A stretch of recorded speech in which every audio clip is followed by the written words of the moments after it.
You can now get 2 free audiobook downloads and a 30-day free trial at audible.bogosity.tv. Your choice from the world's largest selection of over 180,000 digital audiobooks and spoken word content for your iOS or Android device, Kindle, or MP3 player. Go to audible.bogosity.tv now.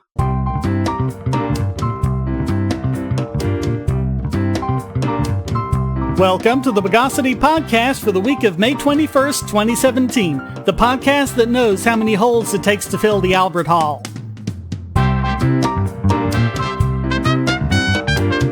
This is your host, Shane Killian, and returning this week is Chris Hangartner. Welcome back, Chris. Hello there. Before we get going, I just want to give everyone a quick update to let you know that Chelsea Manning is free. And judging by the pic she posted to Twitter, looking good. What was the guy's name before he became Chelsea? Yeah, he got a sex changed. Bradley. Yeah. Bradley Manning, yeah. But whatever, a lot nicer looking than Caitlyn Jenner, I can tell you that. Yeah, sorry, Bruce, but you're still ugly. You weren't even pretty as a man. So best of luck to you, Chelsea, and remember, illegitimi non carborundum. Let's de-invigorate the news of the bogus. Big scandal that hardly anyone seems to be talking about, probably because Trump isn't involved. Florida Congresswoman Corinne Brown has been convicted of operating phony charities and siphoning off the money into her personal accounts. Oh, Jesus. She and her chief of staff took over $800,000 from One Door for Education, a charity that she had passed off as a scholarship.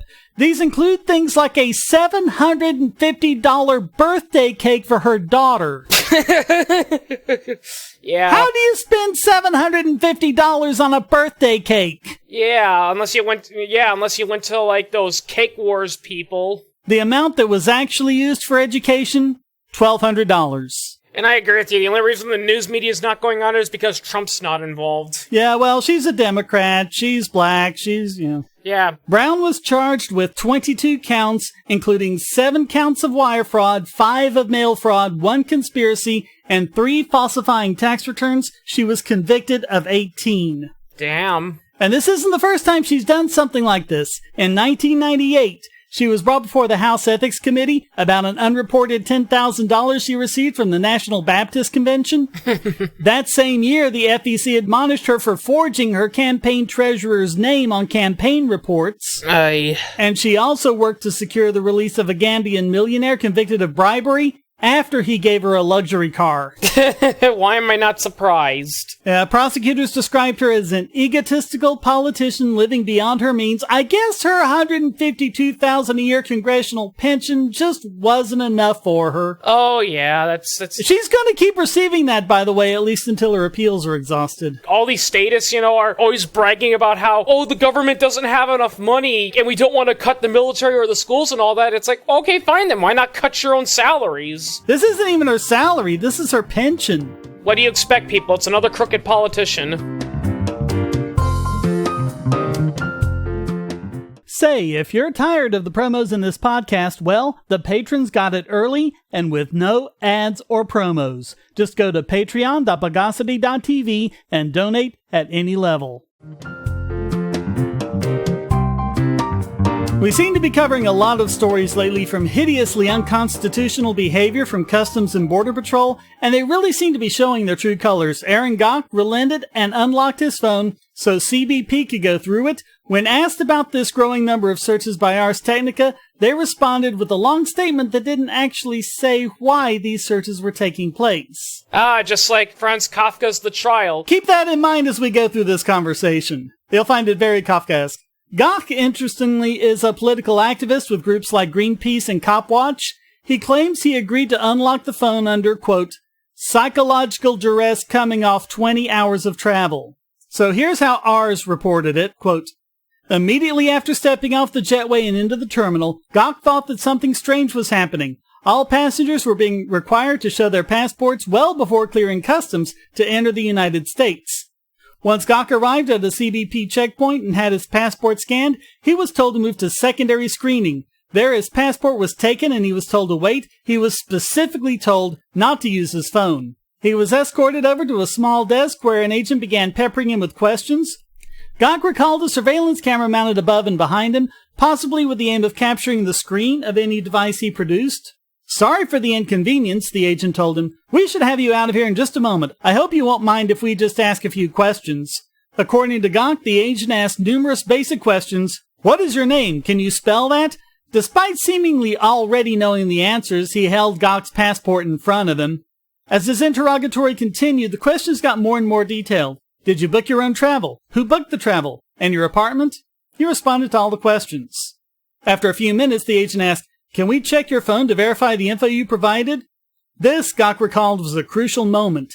He asked to see the written policies authorizing their actions, which took some extra time to produce. The agent was not overly aggressive, but remained assertive. Is there a problem with my travel arrangements? Gawk asked. I'm sorry, but I can't provide the details, the agent replied. Is there a concern about the arts venue? I can't really say at the moment. What is it you want to check on my phone? Is it something in particular that I can just show you? We're looking for information pertinent to our investigation. Do I have a choice in the matter? What are my rights in this situation? As a U.S. citizen, don't I have equal protections under the Constitution, regardless of whether or not I am in an airport or outside of one? Now listen to what they said in response. I understand your concerns, and I'm hoping we can get you on your way as soon as possible. Of course you have a choice, but we can also be dicks and just take your phone as part of our investigations if we see fit.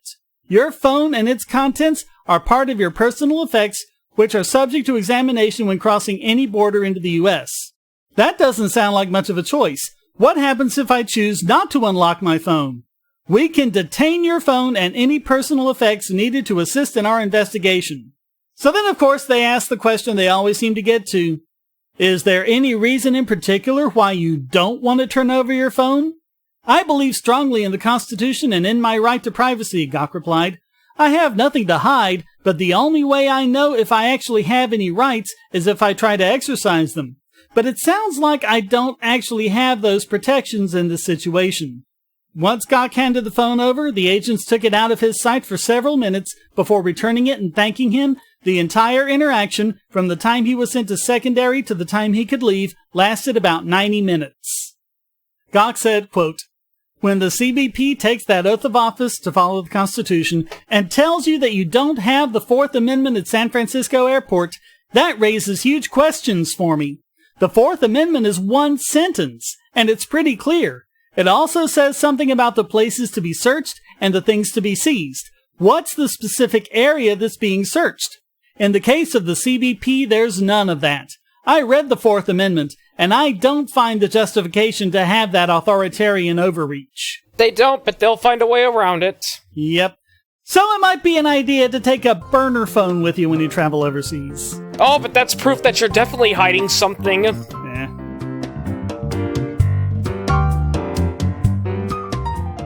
Do you have children, or nieces or nephews? Are you homeschooling, or just want to counter some of the socialist indoctrination most children get in school? If so, go to Bogosity.tv/TuttleTwins, and you'll be taken to a website where you can get some great books for elementary-aged children. The Tuttle Twins books are books about liberty and free market economics that include children's versions of Bastiat's The Law, Leonard Read's I, Pencil, and Hayek's The Road to Serfdom, as well as books about the Federal Reserve and how regulations protect business cronies. They'll learn about the harm caused by eminent domain, or regulations passed in the name of safety, and fundamental concepts of liberty. And as you can see from the sample pages on the website, they're all easy to read and nicely illustrated. They're just $9.99 a piece, or get a special discount as well as free bonuses when you purchase all 5. You can even buy in bulk to donate to schools and local libraries. So get the Tuttle Twins books at Bogosity.tv/TuttleTwins. We covered the case of Troy Davis, an innocent man convicted based on witnesses who were pressured by police and later recanted and executed in Georgia in 2011 because he couldn't positively prove his innocence. Last time I recall correctly, is it supposed to be the other way around? Yep. Yeah, the guy's supposed to be 100% innocent until you can prove that he's 100% guilty. As well as Cameron Todd Willingham, an innocent man executed in Texas in 2004, even though there's no possible way the fire he was accused of setting could have been set. Well, now Arkansas has one that they can record with their high and worthy deeds. Liddell Lee was arrested in 1993 for the murder of Deborah Reese, a crime for which he professed his innocence up until his execution. He had trouble finding lawyers to fight for him, dealing with drunk, conflicted, and grossly incompetent attorneys. None of them went with the actual evidence, which showed the murder scene drenched in blood, yet not a speck on Lee, fingerprint evidence that was no match, an outright refusal to do DNA testing. They all ended up asking to withdraw solely because Lee kept telling them he was innocent. Yeah. But I mean, this is how it is with public defenders. I mean, they're really agents of the state, and they're not interested at all in your story or whether you're even innocent. The sad truth about the whole, if you do not have a lawyer, one will be provided for you. The problem is that those public lawyers, I've actually heard they're not the best, and many people say that they're horrible. And further, none of his defense lawyers had hired a psychologist to test his intellectual disability, and no court was at all bothered by the fact that a member of the prosecution team was having an affair with the trial judge at the time. Oh, wow. Why am I not surprised? I mean, any one of those aspects should have been enough for at least a stay of execution. Yet, even with all of them together, none of them moved the courts or the governor to spare his life. You know, screw a stay of execution. I'd let that guy free and put the prosecutor and the governor in the chair. Well, the problem was, Governor Hutchinson was setting arbitrary execution dates for 8 convicts based on the availability of their lethal injection drugs. They were scheduled quickly solely because their stock of drugs expired on April 30th. Hey, Governor, I have an idea about how you can avoid all that problem.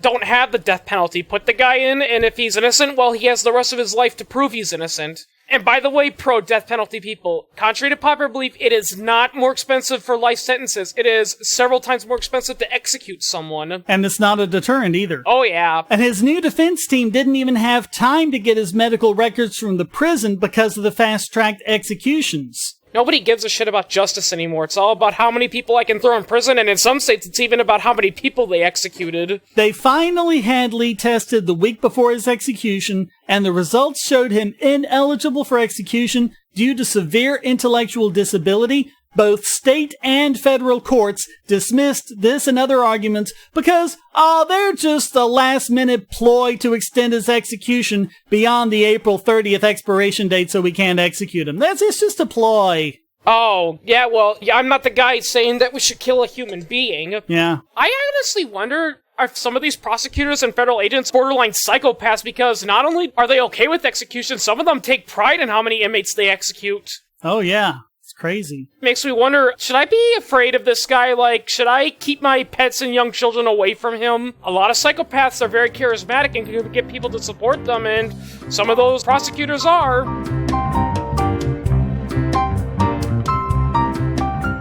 If you're on the Wi-Fi in a coffee shop or hotel, anyone on that network can get your traffic. Do you really trust all of those strangers? For that matter, do you really trust your ISP? A VPN can protect you from prying eyes, disguise your location, and even foil government censors. It's essential in this day and age, so go to vpn.bogosity.tv and you'll be taken to BoxPN. Starting at just $2.99 a month, you can get unlimited high-speed connections to VPN servers all over the world, and they don't log connections, so your privacy is assured. Traveling abroad, just VPN home, and don't worry about what those other governments are doing. Back at home, stop your ISP from traffic shaping and messing with the quality internet access you're paying good money for. You can connect from multiple machines at once, including your smartphone or tablet, and it supports all the secure standards, including OpenVPN and SSTP.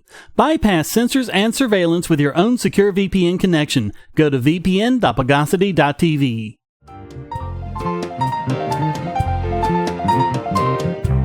So we've covered several times why violent video games are in no way to blame for real-world violence, including the mass shootings they so often get blamed for. Now, Division 46 of the American Psychological Association has released a statement saying it is irresponsible to even suggest such a link. I can't believe they're still talking about that. That was thoroughly debunked in the 90s. Quote, criminologists who study mass homicides in their analyses of such crimes have either excluded the issue of video games or explicitly referred to links between violent games and mass homicides as a myth. Yep. Yet, very commonly, after young males commit high-profile acts of violence, politicians and news media may speculatively link such crimes to violent video games or other violent media. Such claims are not based on research evidence, and these claims may distract society from more substantive causes of violence, such as poverty, lack of treatment options for mental health, as well as crime victimization among the mentally ill, and education and employment disparities. The thing that's even worse is that some people say mentally ill people should not be allowed to own firearms, and they have to be locked up in a state mental institute. And I'm just like, what? Well, I mean, we've talked about before how people with mental illnesses are actually less likely to commit acts of violence, but several times as likely to be victims of violence. Yeah, it's like, so you don't care about mentally ill people? You just see us as animals that need to be locked up in cages? So they do a good job of reviewing all the evidence, and they give their citations, and they say, quote, by attending to only those cases that fit the assumption that violent media exposure is universal among criminal perpetrators, and ignoring those cases that conflict with this narrative, the perception of a correlation can take hold where no such correlation exists. Yep. This selective reporting may create the impression that there is suitable evidence to link violence and media consumption, despite the non-existence of any clear evidence. Lay people whose only source of information on this topic is the media are particularly susceptible to believing this narrative. Selective attention may also fail to observe that the correlation between youth violence and violent video game use in society is an inverse one, with youth violence declining by over 80% during the decades in which violent game use soared. These days, just about every child, both boys and girls, plays video games. Discovering that a young crime perpetrator also happened to play violent video games is no more illustrative than discovering that they happened to wear sneakers or used to watch Sesame Street. Oh, yeah. And I think all the regular listeners will recognize this as the fallacy of post hoc ergo propter hoc. Yeah, here's another good example. One of the Columbine shooters, he was into poetry. Does that mean anyone who likes poetry is going to be a violent killer? Quote, further, there have been several shooters who were initially linked to playing violent games, yet upon investigative review were found to be minimal consumers.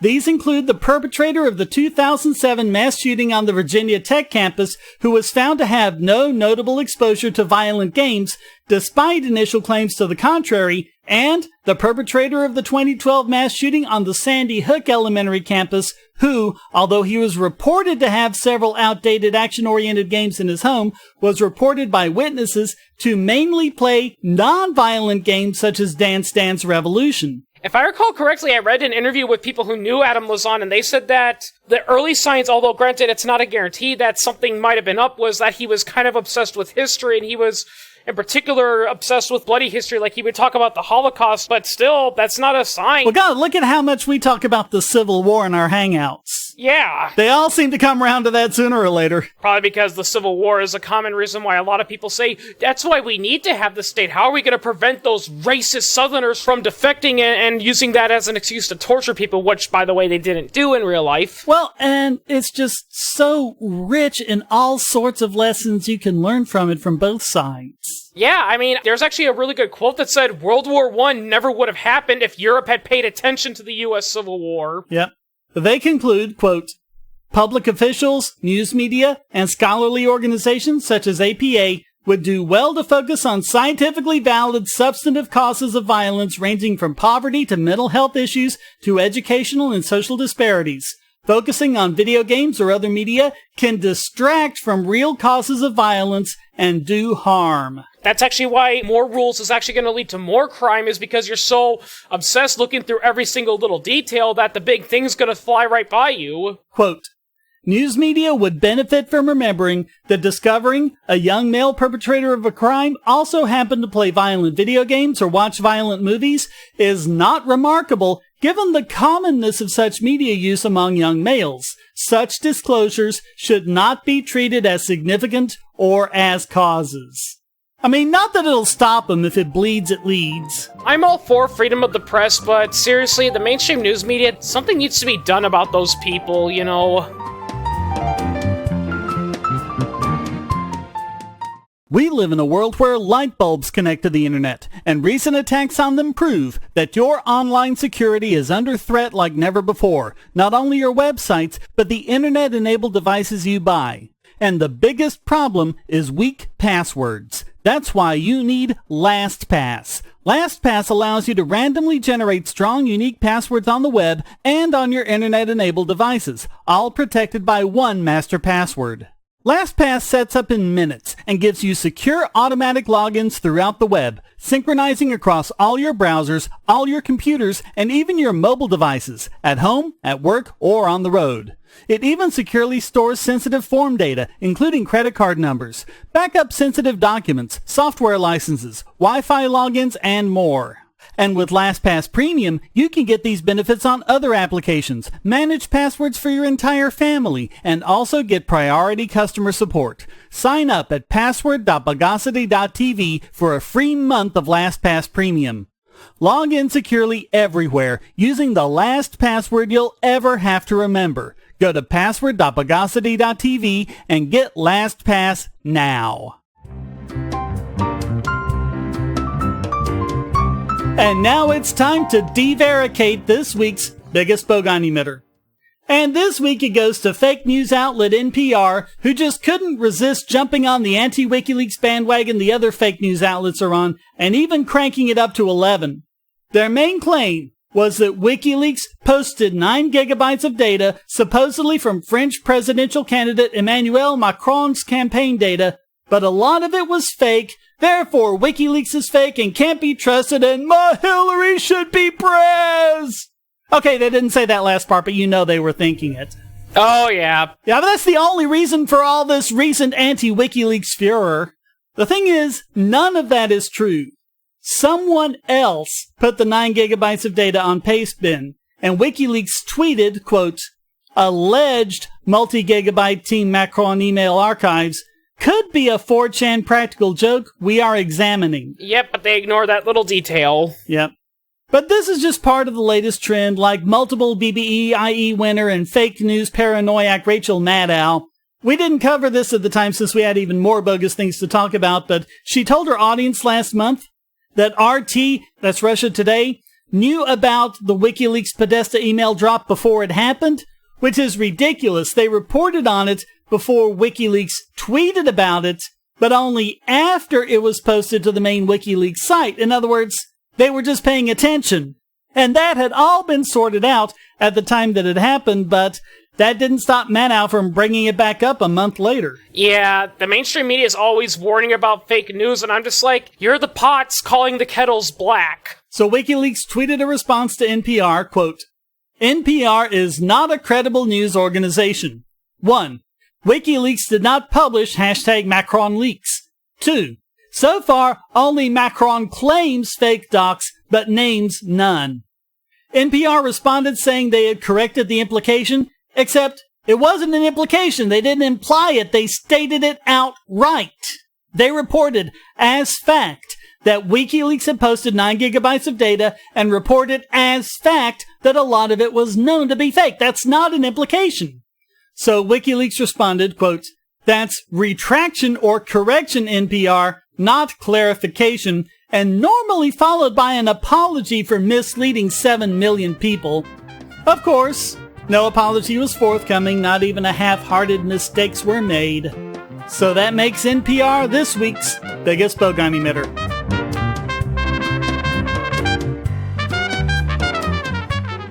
If you're going to shop online, use our special links to shop at Amazon. Clear your cookies and go to amazon.bogosity.tv, and you won't pay a penny more for your purchase. If you haven't used the mobile app in the last 12 months, or even at all, go to get5.bogosity.tv on your phone or tablet and get $5 off your order of $10 or more. Go to prime.bogosity.tv for a free 30-day trial of Amazon Prime and enjoy thousands of movies and TV episodes, borrowed Kindle books, and get unlimited 2-day shipping for free. And speaking of Kindle, go to kindle.bogosity.tv for a 30-day free trial to Kindle Unlimited. Read over 1 million books and listen to thousands of audiobooks on any device. You can go to music.bogosity.tv and get a free 30-day trial of Amazon Music Unlimited with access to Amazon's entire library of 10 million songs, ad-free and with unlimited skips, and even download to listen offline. All great ways to help this podcast simply by shopping at Amazon.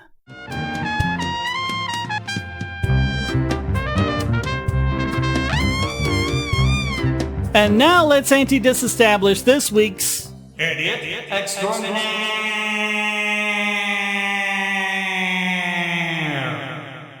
And this week, blame the first nominated Ben Taronff of The Guardian for publishing an article entitled, America has become so anti-innovation, it's economic suicide. Yeah, I was reading that article and it was so stupid. I mean, I know we're going to talk about it later, but like his whole argument is, oh, I found a product that was scamming me. That proves America sucks. Yeah, one company, Juicero. It's a device where you can put in a packet of diced fruits and vegetables, and the machine squeezes it and gets juice from it. Turns out, you can do the same thing just by squeezing the packet, and in fact, that way's actually faster. Yeah, and apparently the machine costs $400, and a lot of people are saying, well, this is a scam. It's like, well, okay, yeah, there's a lot of products on the market that are scams, but why do we need the government to stop products like that? All you gotta do is tell people don't buy the product on social media. I wouldn't even call it a scam. I would just say it doesn't work very well. Yeah. But I mean, it does what it's advertised to do. Yeah. But what does that mean? Well, according to Taronff, quote, it also reflects a deeply unfunny truth about Silicon Valley and our economy more broadly. Juicero is not, as its apologists at Vox claim, an anomaly in an otherwise innovative investment climate. On the contrary, it's yet another example of how profoundly anti-innovation America has become. Oh, yeah, and how's that NHS working for you? Innovation drives economic growth. It boosts productivity, making it possible to create more wealth with less labor. When economies don't innovate, the result is stagnation, inequality, and the whole horizon of hopelessness that has come to define the lives of most working people today. Juicero isn't just an entertaining bit of Silicon Valley stupidity, it's the sign of a country committing economic suicide. Oh, yeah, that's easy for you to say when your own country denied a toddler the right to have this experimental genome therapy, which would have saved his life. Well, actually, this reporter's from San Francisco. He's just posting it on The Guardian, which is a British newspaper, but... Oh, okay. But still, you know, America has a lot of faults, but we are still innovating, you know. The day when a nation is committing innovation and economic suicide is not when we see bogus products like this hit the market. It's when we have people like you telling the government, we need to get involved in all this, and the government says, okay, we're going to prevent this, so we're going to pass all these rules so no one's allowed to innovate because why bother? Check this out, quote, entrepreneurs typically make terrible innovators. Left to its own devices, the private sector is far more likely to impede technological progress than to advance it. Oh, sorry, I have to laugh at that. This guy clearly does not understand history.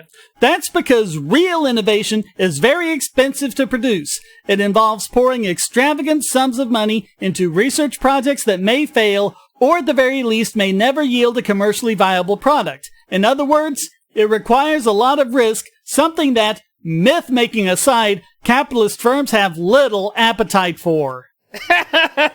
Buddy, you gotta sit down and read a history book, because here's the thing. 90% of all the stuff we do was invented by entrepreneurs. And don't give me that whole bullcrap, well, the government invented the internet or we went into outer space. Here's another thing that they don't tell you. Almost all the equipment the astronauts were using in the space program were invented by private companies. You know what? I think I'm going to dig up Blame the First's article he wrote with this on Medium.com, because he actually goes into the internet thing, which we've talked about before. I don't have it in my notes, but he does a good debunking of that. Conventional wisdom says that market forces foster innovation. In fact, it's the government's insulation from market forces that has historically made it such a successful innovator. It doesn't have to compete, and it's not at the mercy of investors demanding a share of its profits.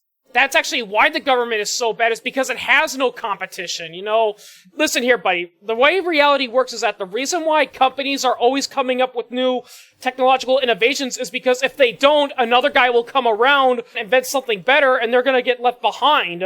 The government, on the other hand, doesn't go out of business, so they could care less if a new technological advance comes up. Hell, there's actually been proof that a lot of our computers for the Defense Department, they're still those old 90s modems. Now, if you're wondering where this guy is getting his economic data from, well, he doesn't have any. I'm linking to a graphic I made years earlier for a video where I do a scatter plot.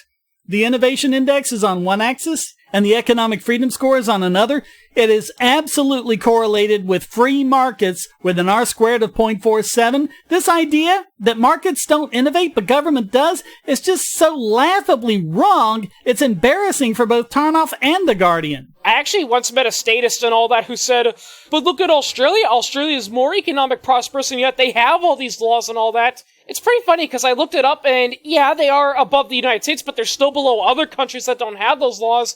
In fact, I remember seeing an update, and shortly after Australia passed all those economic laws, its position actually went down. I think they're like number 5 now or something, and they were number 3. Yeah, and seriously, this guy has no data? Who made him a frickin' journalist? Journalists don't need data. What do you think they're doing? Yeah.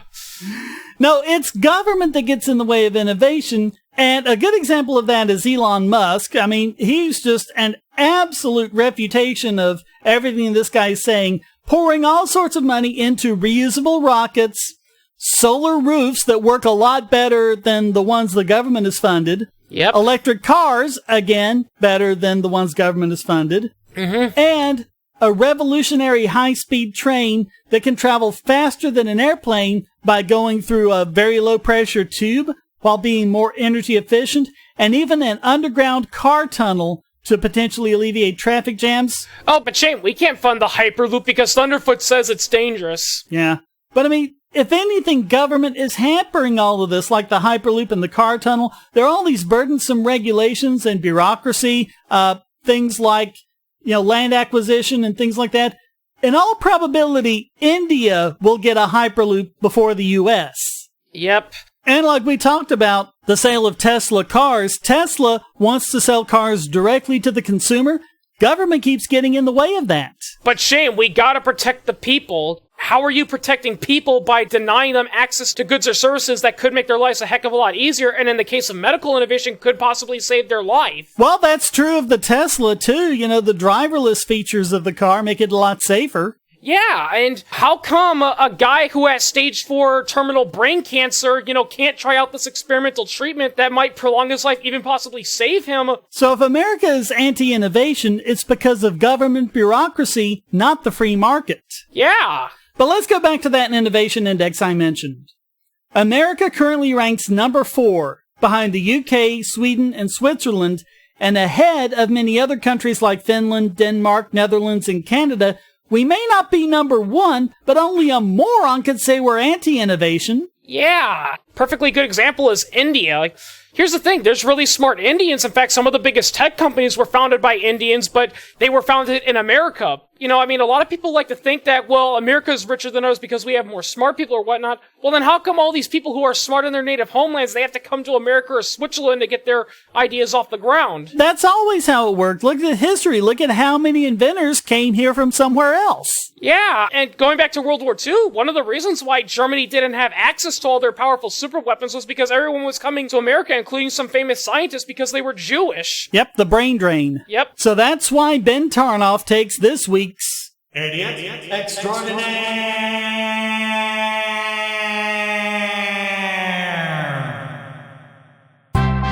Well, that wraps up this That's the Sort of Place This Is. A lot of sexy people not doing much work and having affairs edition of the Bogosity Podcast. Come join the discussion at forum.bogosity.tv and feel free to send a question, statement, news article, or rant in text or audio to podcast@bogosity.tv. This podcast depends on you to keep going, so please donate using the links on the website or the QR codes in the thumbnail, or become a patron at patreon.bogosity.tv and get the podcast and YouTube videos early and without ads or promos. Thank you for listening, and thanks to Chris Hangartner for joining me. Yep, it's good to be back. Until next time, here's a quote from Newton Lee. The enormous amount of financial resources and creative energy that nations have spent on wars and weapons could have been redirected to curing deadly diseases, feeding the hungry, eliminating poverty, promoting art and culture, investing in renewable clean energy, and solving a host of other important challenges facing humanity. The Bogosity Podcast is licensed under Creative Commons Attribution Non-Commercial No Derivatives 4.0 International License.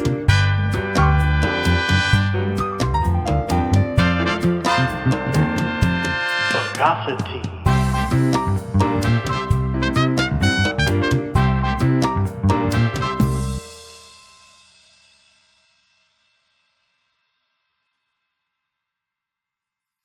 Want answers to creationist claims against evolution? Would you like to know more about evolution yourself, or even engage creationists more directly, with actual peer-reviewed sources to back you up? My book, How Evolution is Scientific, is designed to show the basics of evolutionary theory and how it is so well supported using the scientific method. It's impeccably sourced, with references to the actual scientific material, and is arranged using the creationists' own criteria of what is scientific. Using their own arguments against them, see how evolution is scientific, but creationism is not, based on observations, accurate predictions, logic, and evidence. Get answers to common creationist claims, and even a primer on abiogenesis, the start of all life. It's all in my book, How Evolution is Scientific, available at Amazon and on Kindle, EPUB, and PDF as well. Get How Evolution is Scientific and never be taken in by creationists again. Yeah, going back to that quote that guy said, this kind of reminds me of this conversation I once had with a pro-communist who was talking about, well, look at all these innovations that the Soviet Union did, like Sputnik. Yeah, but compare Sputnik to some of the satellites that the United States launched, most of which were invented by private companies. Yeah, Sputnik may have been the first, but anyone who's actually looked at it, Sputnik and even Sputnik 2 were completely inferior to Explorer 1. All they really were radio devices that went beep. Yeah. And people were speculating about, oh, what does it mean? What's it doing? It's not transmitting. It's not. It's going beep. That's all it's doing. You want to know something funny? Sputnik didn't get a lot of attention in the Soviet Union. I've actually remember reading somewhere that the average Soviet citizen, when they heard about Sputnik, the initial reaction was, oh, that's cool. But when are we going to get our food? Yeah. Yeah, you know, I actually heard from a guy who was from the Soviet Union who said his family found Sputnik more insulting than they did innovative, because it's like, wait a minute, we've got all these people in the Soviet Union, they're starving, they don't have access to basic equipment, and what does our oh-so-kind party spend all their money on? A giant little piece of metal in outer space that goes beep. At least Explorer 1 did something.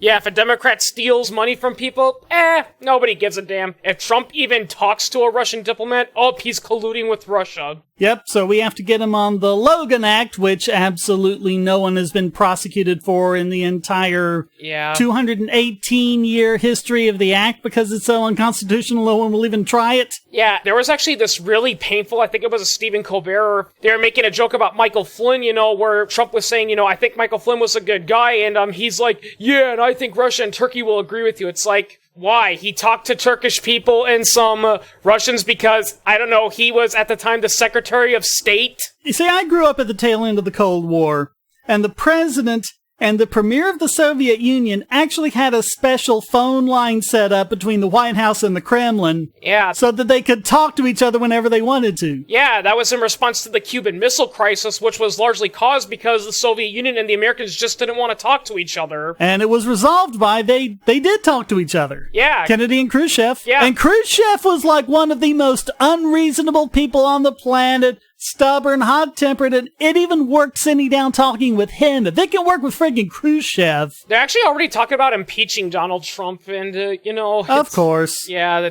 I even like how there was one guy, when they were reporting the news on the whole impeachment, there was one guy that says, look, I don't like Trump either, I hate Trump, but let's be honest here, people. What has he done that's no worse than any other president?